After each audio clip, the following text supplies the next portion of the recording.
Hello, my name is Brian Carpenter. I am the curator of Indigenous materials here at the American Philosophical Society's Library and Museum. Welcome today to today's virtual roundtable discussion, a dialogue on Miskitu people's cosmovision and its social and environmental implications, featuring Ruth Matamoros Mercado and Ruth Rouvier. We're very glad to see that so many of you have joined us today. The American Philosophical Society resides in Lenapehoking, the homeland of the Lenape people, whose ancestral connections and relationships with this land continue to this day. The APS acknowledges with respect their continued presence and strength and expresses its sincere thanks for the past and ongoing generosity of numerous Indigenous communities and individuals who have offered their guidance, expertise, and opportunities for collaboration. For those joining us for the first time, the American Philosophical Society was founded by Benjamin Franklin in 1743. The society is a catalyst for the discovery of new knowledge. Election to membership honors those who have made exceptionally significant contributions to science, the arts and humanities, and public life. The Society promotes research by providing over $1.5 million in research grants a year, primarily to younger scholars who need the support the most. Our library and museum collections and research centers serve scholars and visitors from across the globe. Please check out our website, www.amphilsoc.org, to learn more about what we do and for news of forthcoming events.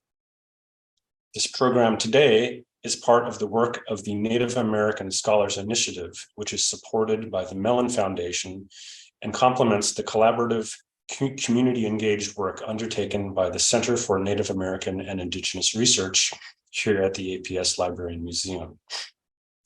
CNARE works with, which is the acronym for our center, CNARE works with Indigenous communities throughout the Americas and with campus and community-based scholars to assist people in finding and utilizing collections at the Library and Museum of the APS in ways that honor Indigenous knowledge, cultivate scholarship, and strengthen Indigenous languages and cultural traditions.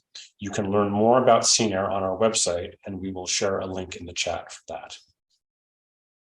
We are using the Zoom webinar for today's discussion, so do not worry, we've all been muted. If you have a question, you can please use the Q&A button at the bottom center of your navigation bar. You can type your question in there at any time. There will be time at the end of the presentation today for questions with our speakers. We are excited to offer closed captioning for today's virtual discussion also. If you would like to use it during the panel, please click on the CC box on the bottom navigation bar of Zoom. It is to the right of the Q&A button. With that, I'm very pleased to introduce today's speakers. Ruth H. Matamoros Mercado is the 2022 Native American Scholars Initiative Predoctoral Fellow at the APS. She is a Miskitu Indigenous lawyer, researcher, and activist for the right of self-determination of Mosquitia. She holds a law degree from the National Autonomous University of Nicaragua, UNAM León, and is currently a doctoral candidate at the Lozano Long Institute of Latin American Studies at the University of Texas at Austin. Her work focuses on the promotion of the rights of Indigenous peoples, particularly those related to access to land. In 2014, she was part of the interdisciplinary working team that proposed plurinationality for the peoples of Mosquitia as part of the constitutional reforms implemented by the Nicaraguan parliament. This fall, she will be joining the faculty at the University of North Carolina, Chapel Hill as an assistant professor of Indigenous geographies. So many congratulations to Ruth for that well-deserved position. And our other speaker is Ruth Rouvier, the Native American Scholars Initiative Engagement Coordinator at the APS's Library and Museum. A linguist by training, her research examines the linguistic, social, and cultural aspects of language endangerment and resilience, with a focus on languages of North and Central America. She has worked with Indigenous communities in support of language and cultural sustainability for over 20 years as an academic researcher and in professional roles with the Smithsonian Institution, the Office of Head Start, and the Karuk tribe. Her connection to the Nicaraguan Miskitu spans nearly 3 decades, and she has conducted ethnographic and linguistic fieldwork in the region since 2004. And with that, I will hand it over to our speakers.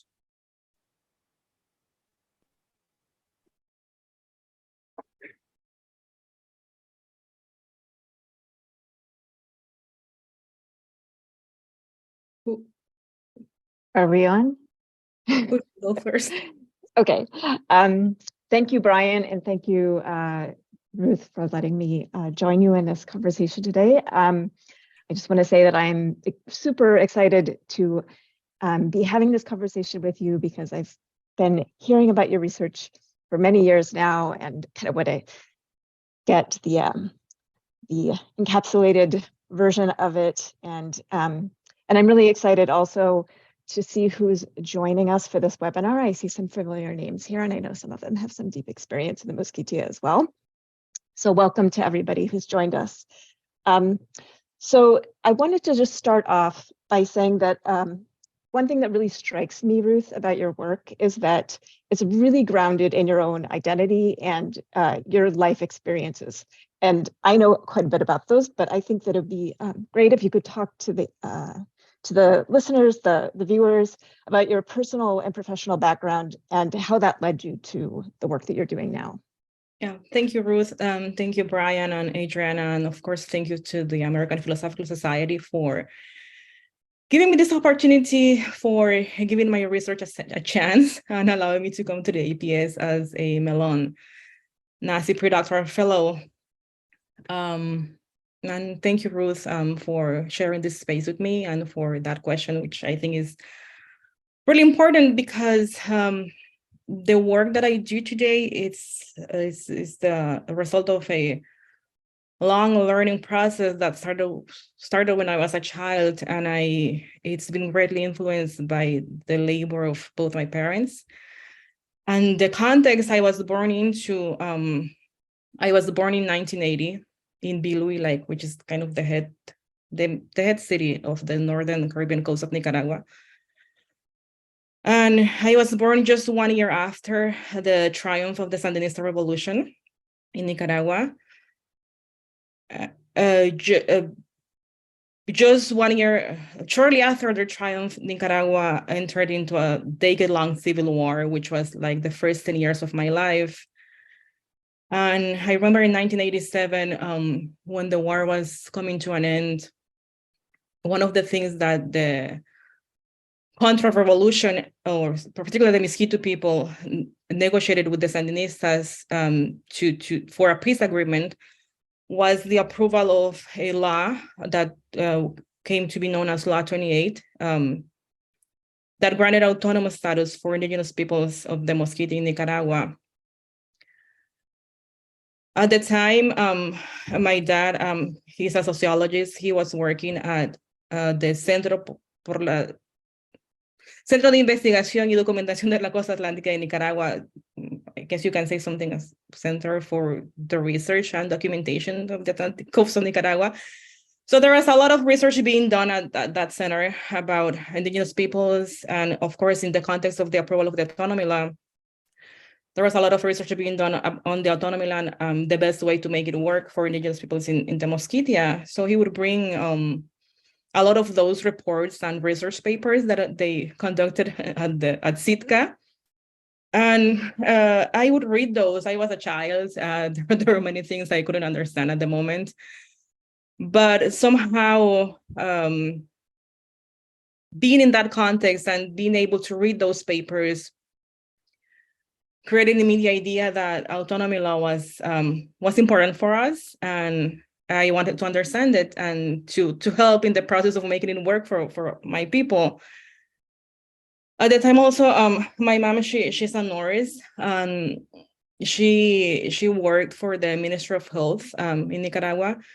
And as part of the reconstruction process after the war, she would travel to rural communities to provide health services. and to help people in the reconstruction process. And whenever I was not in school, she would take me with her on those trips. And even though I was born in that context, being kind of raised in a urban setting and with the care and protection of my parents, made my living situations a lot better than those in the communities, in rural communities. And of course, it was shocking to travel to those communities with my mom and experience their conditions firsthand. And it got me thinking and wondering about the structural reasons of inequality and injustices towards indigenous peoples. And it got me wondering why people lived in those communities lived the way they did. At some point, I would think that it was just the normal consequence of decade-long civil war, and that eventually things will get better. And all of that context and background led me into wanting to study law to make those laws work for indigenous peoples. And somehow I thought that I would be able to contribute to improve living conditions for indigenous peoples through making the laws available for them work. So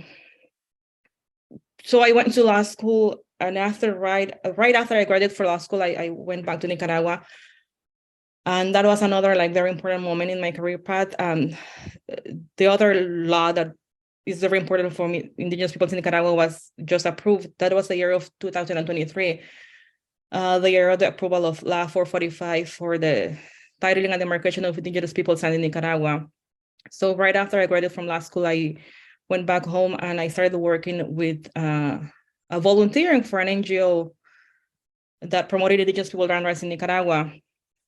And part of my work in that NGO was travel to rural communities to talk about mainly Law 28 and Law 445 to indigenous communities so that they know what rights they have available to make their cases again before the Nicaraguan state. And in the process, I realized that just the legal framework was not enough, because there was a disconnection between what the law said and what indigenous peoples were actually living on the ground, and how they were having difficulties to even understand what those laws meant for them. And I realized that I needed more than just technical knowledge of law to address indigenous people land rights. I needed to know what land actually means for them, how they relate to land, and how we can. I became curious of how we can bring that conversation into dialogue with the legal framework so that it makes more sense for indigenous people's struggles in Nicaragua. I'll stop there, not to make it that long. Thank you. So you kind of brought this up in what you've shared so far, referencing some of the important laws. Can you, for people who aren't familiar with Nicaragua and the legal situation there, can you give an overview of the specific legal and historical framework for indigenous people and land in Nicaragua, and how land ownership for indigenous people actually works or doesn't work? And sort of specifically how the work you're doing is engaging with those realities. So yes, we're gonna have to go back 500 years at the time of the arrival of the Europeans, colonizers to Abya Yala. So there is this narrative at Mosquitia that the very own people of Mosquitia reproduce, which I don't agree with, and is that we Miskitu people or the other native peoples of Mosquitia weren't colonized because of the way the encounter with the British played out for us. So current Nicaragua, what Nicaragua is today, was at the time of the European encounter, the Pacific side of Nicaragua endured the colonization of the Spanish, whereas the Mosquitia was under the British rule. And of course, they both had very different approaches to colonization. Whereas the Spanish on the Pacific side of Nicaragua had a very aggressive, like, elimination, subjugation approach. What the British did in the Mosquitia was kind of make these alliances more, some sort of friendly alliances with the native people, particularly the Miskitu people. Of course, they weren't interested in the people, but in the resources of Mosquitia. So they didn't do what the Spanish did in the Pacific side of Nicaragua. And that's how somehow we were able to survive, as opposed to the population in the Pacific side of Nicaragua, which almost lost everything, lost language, lost identity, and became assimilated into the mestizaje process. So because of that, people in Mosquitia like to think and to say that we weren't colonized because the relationship with the British were friendly somehow. But I mean, from my understanding, how can you not be colonized after encountering one of the most powerful imperial powers of the moment, right?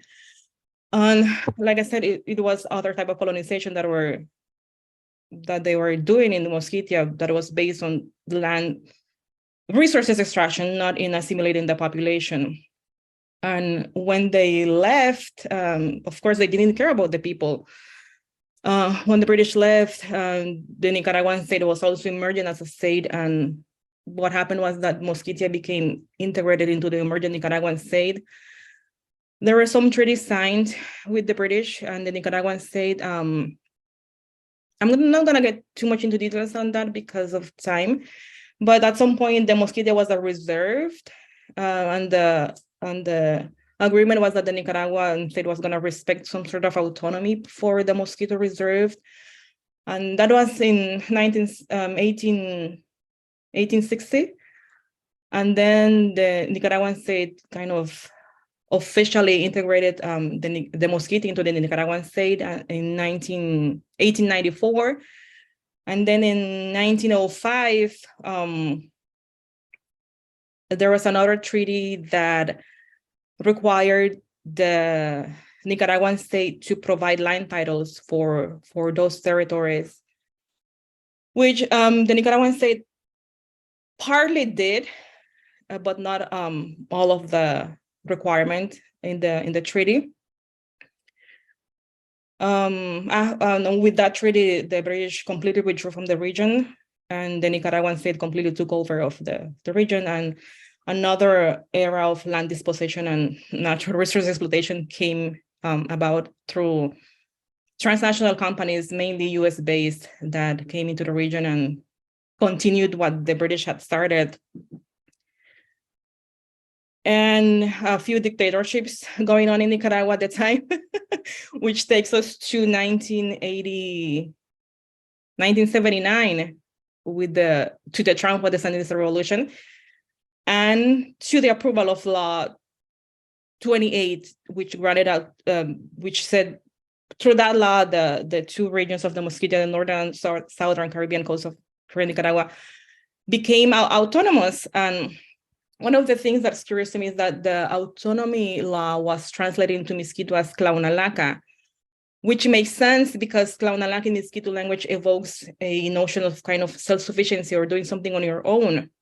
So I grew up thinking that Claunalaca only meant Law 28, but through my research, I came to realize that Claunalaca is, from the Miskitu perspective, Claunalaca means totally something different. It does mean doing something on your own, but it has nothing to do with the Claunalaca, with the autonomy law mandated by the state. It has to do with reciprocity networks that function in Miskitu people's social fabric, as long as you have access to land and natural resources that land provides, because those are the basis for you to be able to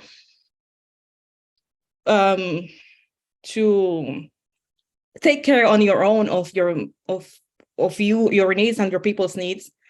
But in order to be able to do that, you need to have access to land. right? And the resources that you need for your subsistence. And then the other law, Law 445, which is kind of the continuation of the Treaty of 1905 for the demarcation of indigenous people's rights. And so the Nicaraguan state approved that law in a very problematic context. It was the result of a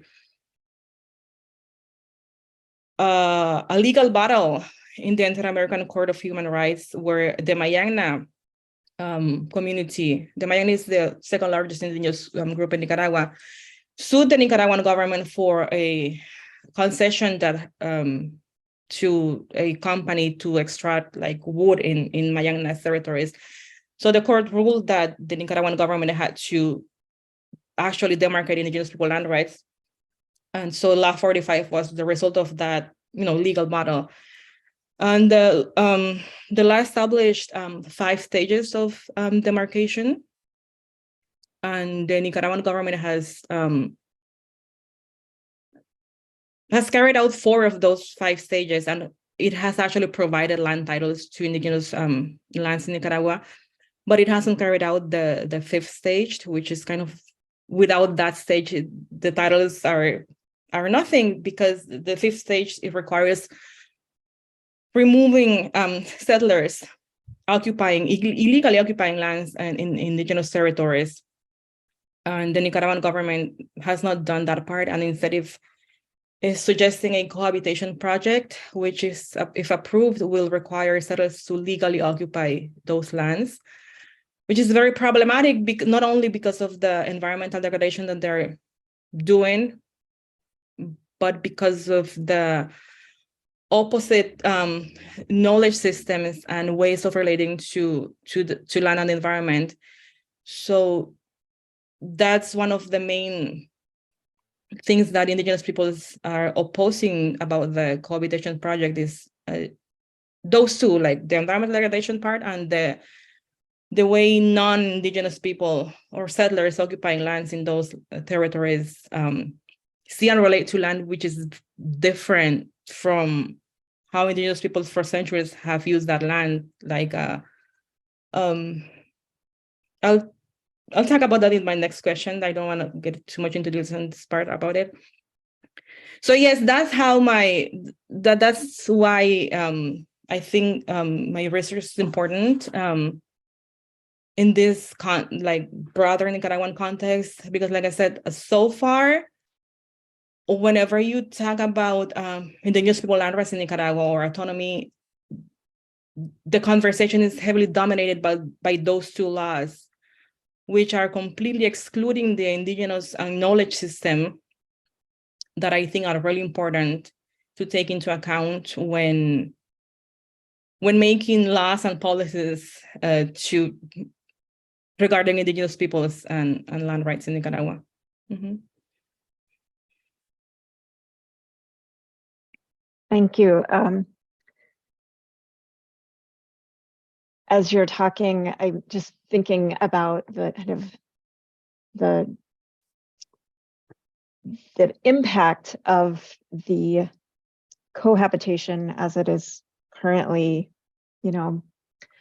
enacted by the Nicaraguan government and by the settlers, and how damaging it is, not just for the land and the resources, but for the indigenous people who are living in those places. I don't know if you want to talk a little bit about that, like that harm that is being done now, or if you want to defer that to a little bit later when you're talking about your actual research. Mm-hmm. So yes, in one of my trips to rural communities in Nicaragua, I was trying to grapple the idea of the cohabitation project that the Nicaraguan government is trying to put forward, and I was trying to make sense of it.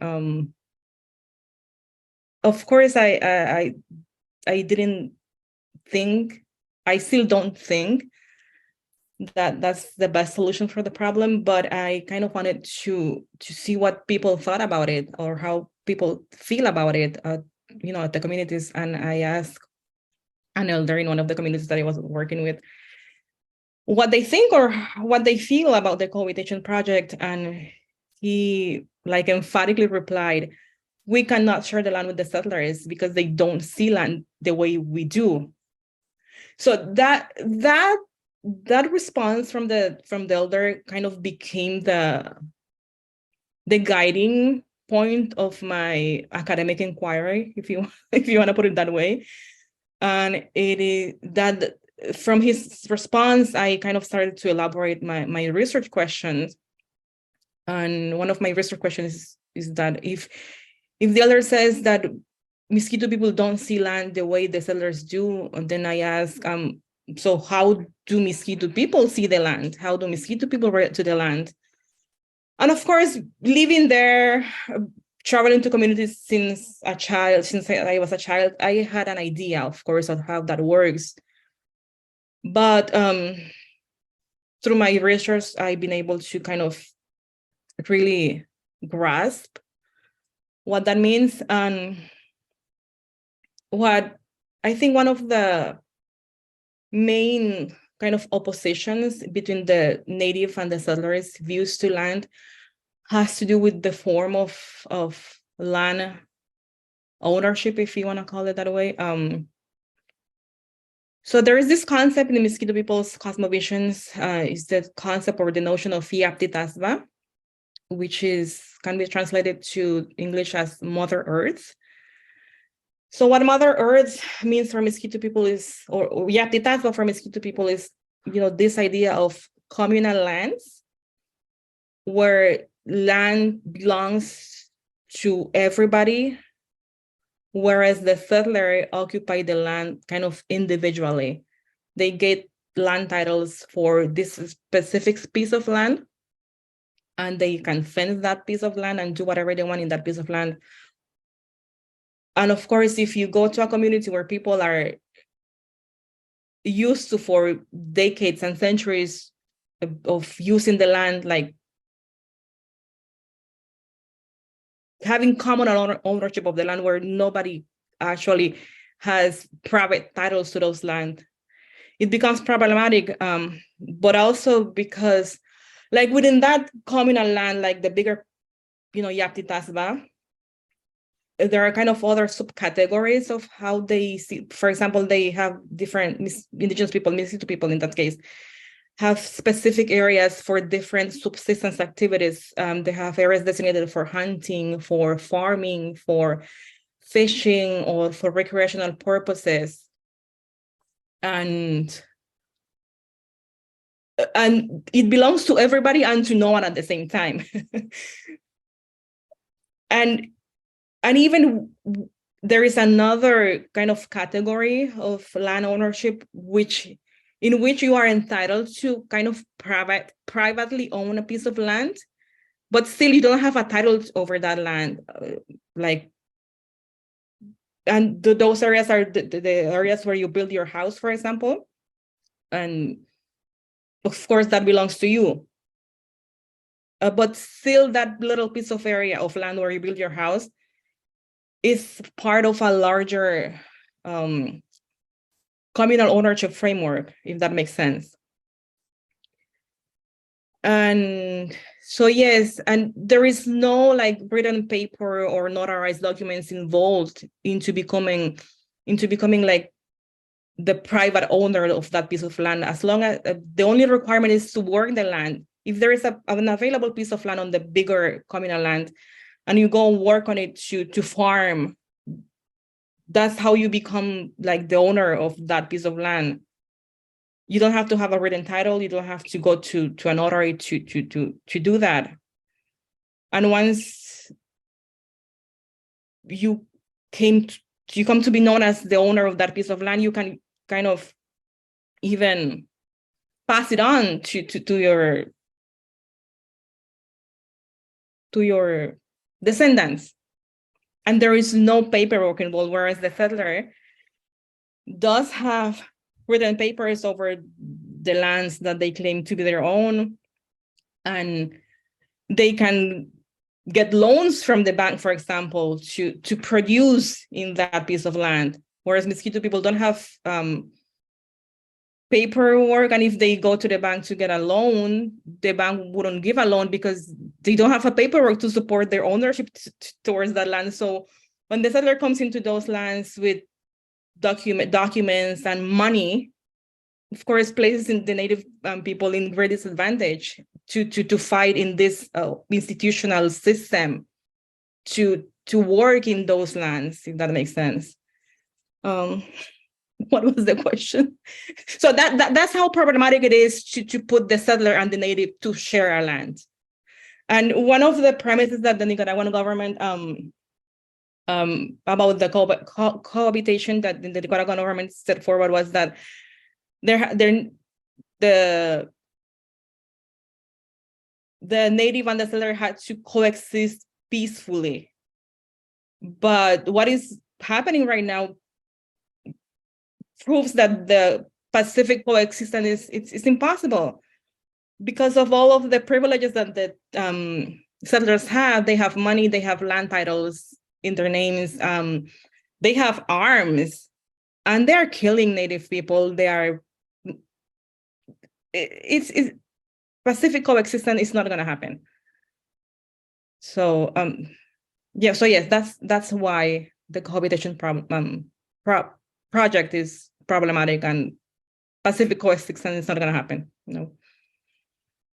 So I know that everybody here is really excited to hear about your actual fieldwork and your research, and I'm hoping we can transition into that. I know you've made a reference to land politics and Cosmovision, and I think that politics and Cosmovision don't always get talked about in the same breath. And I think this is really interesting concept. So I'm just asking you to start sharing some of that research that you've done and your conclusions and how that connects to environmental care.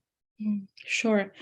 So as I was saying before, the way Miskitu people conceive land and how, and because of how the livelihoods of Miskitu people depend on land and the resources from the land. Not only Miskitu people, of course, other native peoples of Miskitu as well, but since my research is based on Miskitu people, that's what I'm referring to more often. But because of the kind of deep relationship that Miskitu people has with land, because their lives depend on it. And of course, this was before Christianity did their thing in Mosquitia. Miskitu people conceived a whole set of spiritual thought, if you will, or religious thought, where they conceived that each of those areas that I was mentioning before, like hunting areas, fishing areas, sacred places, had their own gods, deities, or whatever. So there is the very kind of complex reciprocity network that was formed, not only between humans, but also between the non-human, all of this spiritual realm that inhabits these spaces. I've talked in other presentations about the reciprocity networks between humans, which is, takes place through the Claunalaca, where people take from land resources that they need for their subsistence, and they share those resources among the community members through different, networks that I'm not gonna get into details about. But the other part of that reciprocity networks is the one that transcends into the non-human. And the way it was conceived before Christianity wiped out that social fabric is that Miskitu people place themselves in a kind of reciprocal relationship with nature, and kind of take on the responsibility of not only receiving from land and from nature, but also providing. So through my research, I was able to document some ceremonies that they engaged before performing any subsistence activities, either be hunting or fishing or cutting woods for building houses or canoes. And it's funny because at this point, most of the people that I talk to will say that those are beliefs from the past, that they're not present or they're not current anymore, because now, of course, we believe in God, and those are diabolic beliefs from the past. But the truth is that they still do perform kind of ceremonies. And what I see now is that they do it kind of more out of fear than out of respect for nature, because they've been thought that, okay, there's another thing that I'm not mentioning here that I think is really important. So the origin of illnesses for Miskitu people, it has two origins. It could be from a Western perspective, where you can have a bacteria or a virus, or that your illness is the result of the punishment of one of these beings because you did something wrong in nature. So even though Miskitu people at this point refer to those beliefs as something from the past or something that is diabolic, the truth is that they still do perform these ceremonies in order, at this point, is to avoid the anger of those spirits, and so you don't get sick. So they offer things to the master of the forest, to the master of the waters, to the master of the trees, before performing any subsistence activities. And there are, several types of ceremonies, but the one that struck me the most was that it consists of, going into the forest, kneeling in front of a tree, and offering something in exchange, and saying a little prayer that goes something like, I offer you this in exchange for so and so, and name the resources that you are going to obtain. And I promise to take good care of it only to meet my needs. And then after doing that, they bury the person, whatever it is. It could be a file, it could be a machete. They bury it in like on the roots of a tree. And after they do that, no one else can touch that present again. And so this whole set of beliefs and thought kind of on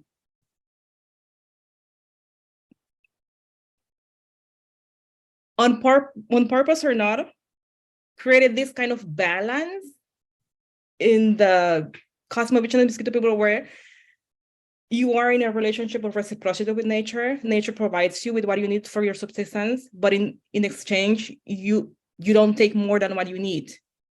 So it creates a balance. And of course, now, because of Christianity, it's very hard for Miskitu people to acknowledge that as a spiritual or religious thought. But I think the outcome of that process is really important in terms of caring for the environment. Instead of relating to the environment from a very top-down approach, the reciprocity approach that those beliefs created, I think, is really important at this point with all of the environmental degradation. I think is something that transcends the needs of Miskitu people to have access to land, but also it's important to all the global pressing problems of related to land, water, and environment, to change the top-down approach to one of more reciprocal approach to land and the environment. Mm-hmm. So one thing that's striking me as you're talking about this is the reference to fear, that people fear as a motivational factor in still engaging in some of these ceremonies. Do you feel like that's a kind of a fundamental original element of the reciprocity, or is fear like a new development, like a sort of a symptom of fracture or harm? I think fear is a direct result of Christianity. It's a shame that I can't go back in time and see how they did it before they encountered with Christianity. But the fear that they feel now is the result of Christian teachings and beliefs that have caused Miskitu people to think of these deities as something diabolical. And they do perform those ceremonies to avoid being affected by these demons, if you will. So yeah, fear is, I don't think it was the case before Christianity, and I think it's the result of Christian teachings at this point. And because of how most of the people that I talked to in my field work,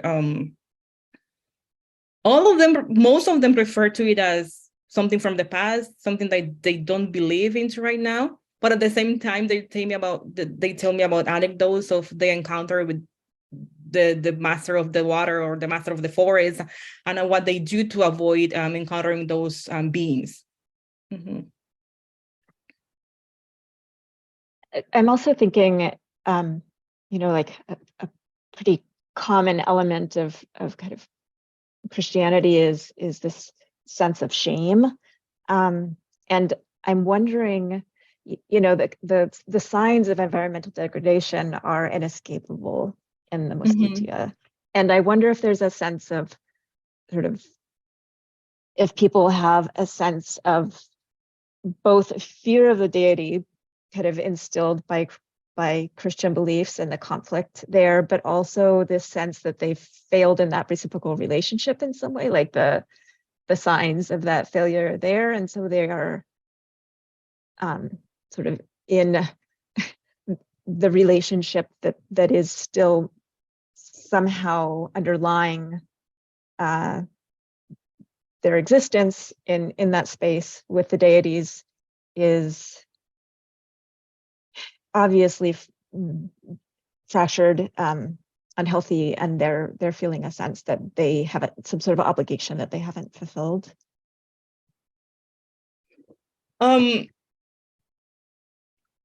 So the colonization process as a whole, not only Christianity, the colonization process as a whole, since the British through the Nicaraguan state to Christianity,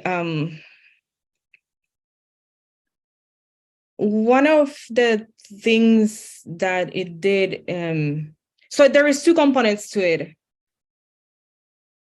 The environmental component, the physical degradation of the environment because of the, vast amounts of natural resources being extracted like that, first by the British, then by American companies and, current Nicaraguan state.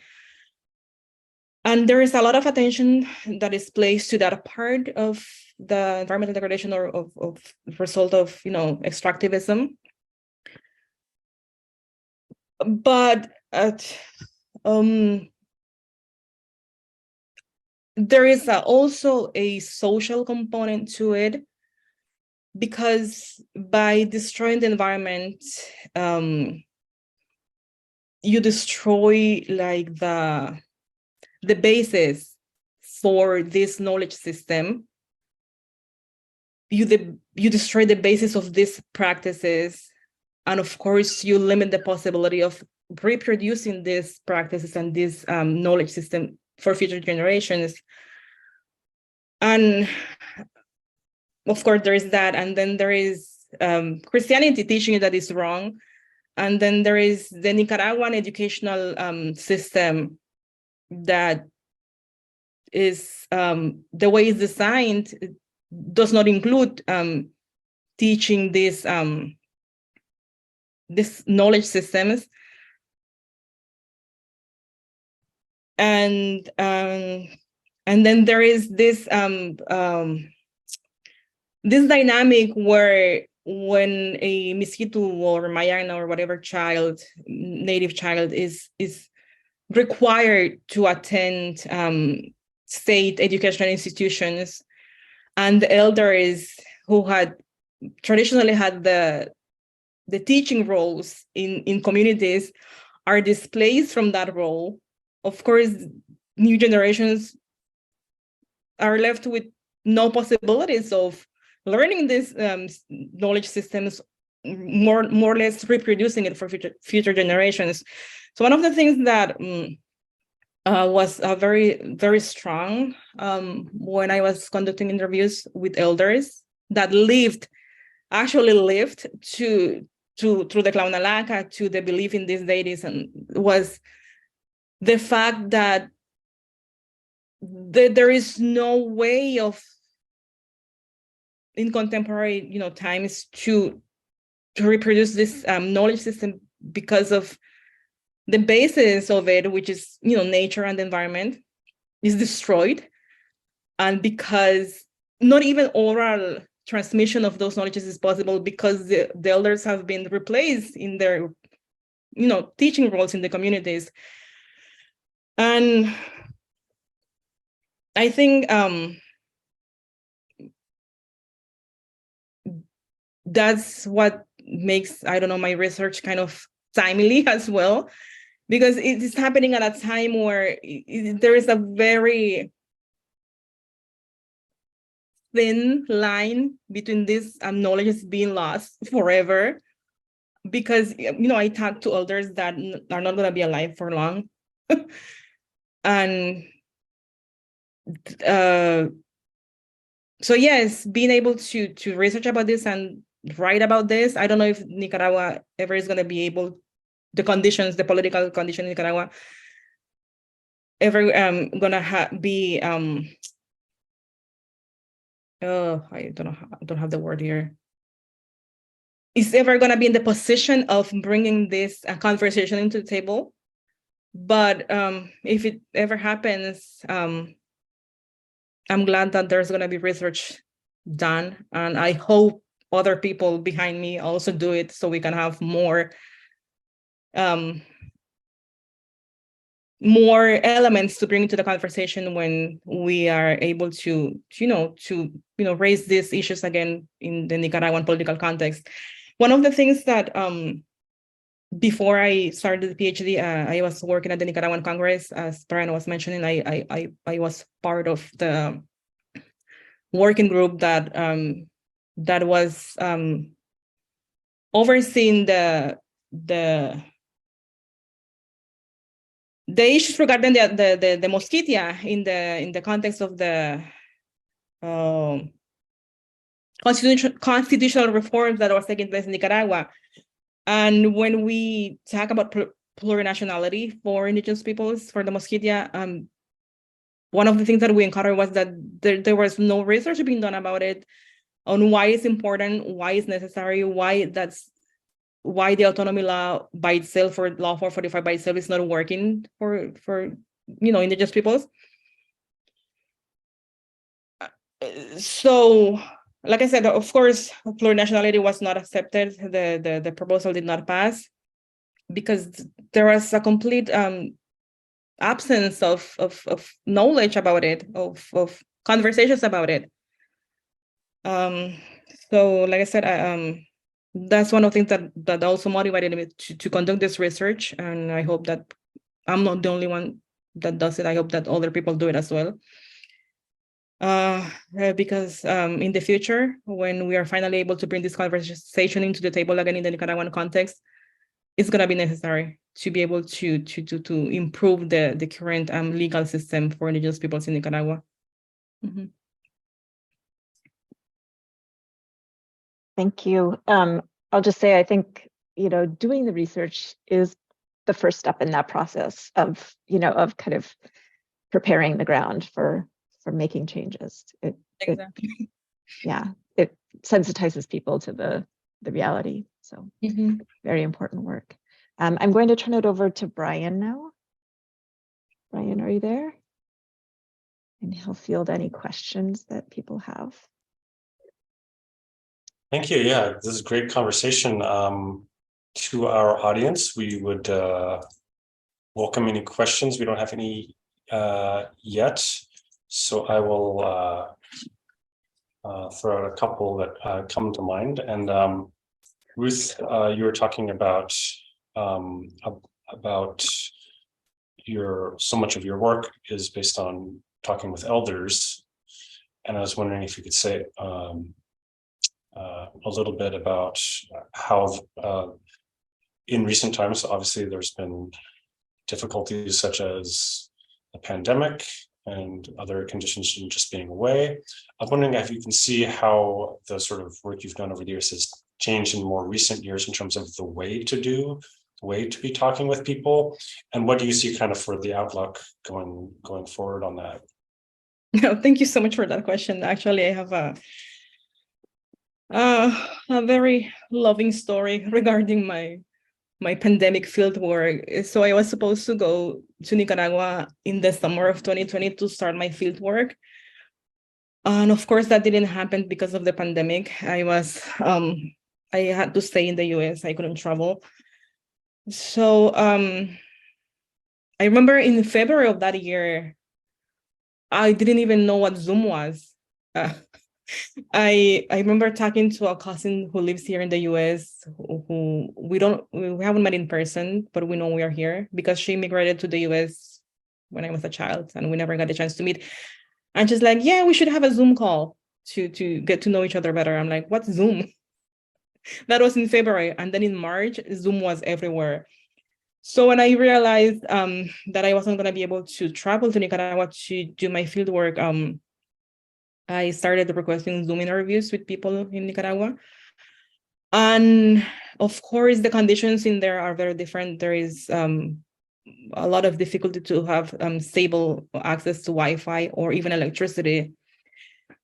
So I was able to conduct some interviews over Zoom, but my father, who's greatly influenced my work, stepped in, and I sent him my questionnaires, and he was able to go in person to talk to people and get most of my interviews in 2020. I was finally able to travel to Nicaragua in the summer of 2021 and complete the rest of the work, like in communities, ethnography, observation, and all of that. But my dad did make some good interviews for me when I was not able to be there. And it was beautiful when I started receiving the first recordings, the way he introduced to the person that he was going to talk to. He mentioned me, and he said what this work was for, that and most of the people didn't. So I have an older sister that when she was a child, they lived for some times in my dad's community. And so people in that community know my sister because she was there, but they don't know me. So I remember my father saying, so this is the sister of so-and-so, this is the younger sister of so-and-so, so people can have an idea of who I am, because most people know my sister, but not me. So that's how I dealt with the pandemic, and I loved the outcome. I loved being able to conduct this with my father. I loved how my father was able to situate me in the minds of the people that we talked to, and how they open up to me as well, and how they welcomed the idea of a Miskitu person doing this research. And I also felt like they kind of placed a huge responsibility on me of carrying on with this knowledge. And one of the things that I've been thinking a lot about now that I'm entering a new stage on my career is the possibility of conducting fieldwork in the very problematic political context of Nicaragua. And I was actually afraid when I went in 2021. I was afraid that I wasn't going to be able to do as much as I wanted to. But everything went pretty well. I did not have any problems. When I went through costumes, they did, made me take out all of my equipment, my cameras, and all of that. But that was it. I went to the communities, and it was good. And I hope it continues to be that way. And the political context in Nicaragua does not become a problem for my research. Mm-hmm. Great, thank you. We have one question from the audience, from Josh Mayer. He asks, do you have a sense of whether or how the massive increase in migration from Nicaragua to Costa Rica and to the US over the past few years, how that is affecting Miskitu communities you work with? and Klaunalaka? Yes, that's a very good question. Actually, because of the migration happening, I hadn't thought about conducting research in the U.S. context of future research, but because of the huge wave of migration happening right now, I have included that in my research agenda of conducting research with the Miskitu community in the U.S. I haven't thought about Nicaragua. I mean, about Costa Rica, but thank you for bringing that up. I can definitely consider that. And I even thought if ever the situation in Nicaragua becomes so bad that I cannot conduct research in Nicaragua anymore, I can still do it here because there's a lot of people. In terms of how it is affecting Miskitu people, so I haven't done research on migration, so I don't want to, talk much about it. But what I noticed, and I've also been told, is that because of all of the people coming from the Pacific side of Nicaragua to the US or, migrating to other parts of the world, there is a lack of people to work in the Pacific side of Nicaragua. So what's happening is that Miskitu people from the communities are now migrating to the Pacific of Nicaragua to take the place left by those people that migrated outside of Nicaragua, if that makes sense. And to do, I don't know how to say it. Can you help me? Para trabajar en el campo, como para farm work. Yes, farm work that was previously done by people in the Pacific because they left. There is no one to do that work. So Miskitu people are going to the Pacific to do that work, to fill those gaps. I don't know if that answers your questions. That's great. Thank you.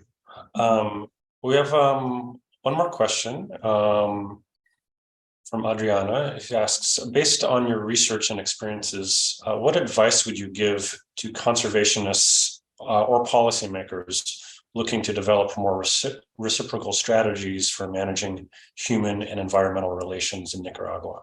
Mm-hmm. That's a very good question. And I think it's not only in terms of the advice I can give or tell them what is the best way to do it. Of course, I can tell them to open up to other possibilities, to open up to other ways of being and relating to the world, which I think is the best thing they can do in order to be able to create better policies. But again, if the research is not there, if they don't have something to look up to or to look at, to be able to open up their minds to other possibilities, it's very hard that it's going to happen. So that's why it's important to do this type of research and to bring this conversation into the table, to be able to produce that change to, for conservationist policymakers to open up their, to other possibilities when it comes to policymaking. That's great. Thank you for that. Ruth R., if you could come back here, we want to thank both of our speakers today for a really great conversation. And we are grateful for everyone who was able to attend. You can check out our website for more programs coming up with CNR. There is one coming up on the 30th with Ian McCallum, who is from Mutsi Delaware Nation up in Ontario. He'll be speaking about his research as part of our Indigenous Studies Seminar series. So we look forward to having you all here, and let's give one more round of applause to our speakers today. So thank you very much and take care, everyone. We'll see you again soon. Thank you, everybody.